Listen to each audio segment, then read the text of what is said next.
दोस्तों, केंद्र सरकार के द्वारा पूरे देश में बाघों की गिनती कराई गई। पूरे देश में बाघों की गिनती लगभग 3167 की गई, जबकि पूरे विश्व में वर्तमान में बाघों की संख्या 3890 है। तो कहीं ना कहीं पूरे विश्व का 3/4 बाघों का जो हिस्सा है वो भारत में है, और ये एक बहुत बड़ी उपलब्धि है। इस उपलब्धि के पीछे जो सबसे बड़ी कारण है, तो कहीं ना कहीं वो इंदिरा गांधी सरकार के द्वारा लाया गया प्रोजेक्ट टाइगर परियोजना है, जिसको लाया गया 1 अप्रैल 1973 में Jim Corbett national park Uttarakhand से इसकी शुरुआत होती है, जो कि पहले उत्तर प्रदेश था। इसकी शुरुआत 9 संरक्षित क्षेत्र यानी कि टाइगर रिजर्व से होती है, जो कि आप देख सकते हैं कि उत्तर प्रदेश जो कि जिम कॉर्बेट था, महाराष्ट्र, मध्य प्रदेश, असम, बिहार, कर्नाटक, उड़ीसा, राजस्थान, पश्चिम बंगाल, हर स्टेट से एक संरक्षित क्षेत्र था, जिसका कुल क्षेत्रफल लगभग 14,000 वर्ग किलोमीटर था। तो ये जो परियोजना सरकार के द्वारा लाई गई, आखिर क्यों सरकार को ये परियोजना लानी पड़ी धरातल पर?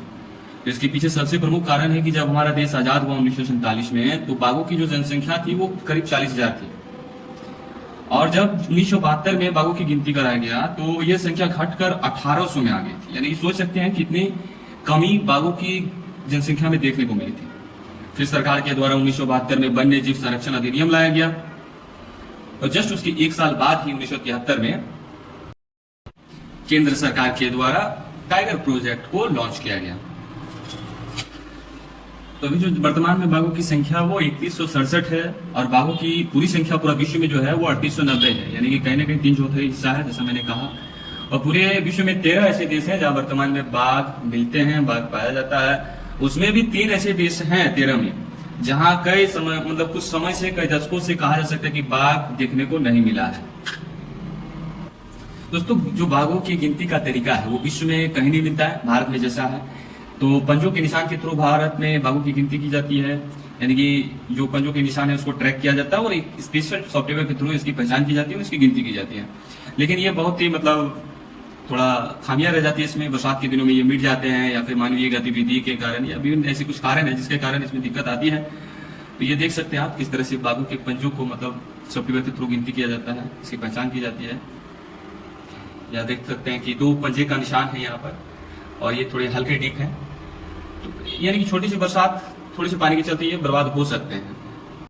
ऐसी सब खामियों से निपटने के लिए वर्तमान में जो बाघों की गिनती का जो सबसे बेस्ट तरीका है वो कैमरा ट्रैपिंग है। क्या किया जाता है इस ट्रैकिंग के द्वारा? जंगल के विभिन्न पेड़ों में क्या जगह जगह पर कैमरा लगा दिए जाते हैं, जो क्या होता है, जब इस कैमरा के रास्ते से बाघ गुजरते हैं तो ये खुद क्या कर लेते हैं, उसको कैद कर लेते हैं। और जो बाघों के शरीर में, जो अलग अलग बाघों के शरीर में अलग अलग उसकी धारियां होती है, आप देख सकते हैं ये जो धारियां है ये सभी बाघों में अलग अलग होते हैं, और ये एक स्पेशल सॉफ्टवेयर बनाया गया है जो इन धारियों को क्या करती है, कैच करती है, और अलग अलग बाघों की पहचान कर उसकी गिनती करती है। और इसी के थ्रू बताया गया है कि जो भारत में अभी 3167 बाघों की संख्या है, जो पूरे विश्व का 70% है। तो ये एक बहुत बड़ी उपलब्धि है, और कहीं ना कहीं भारत सरकार इस पे बहुत ज्यादा ध्यान दे रही है।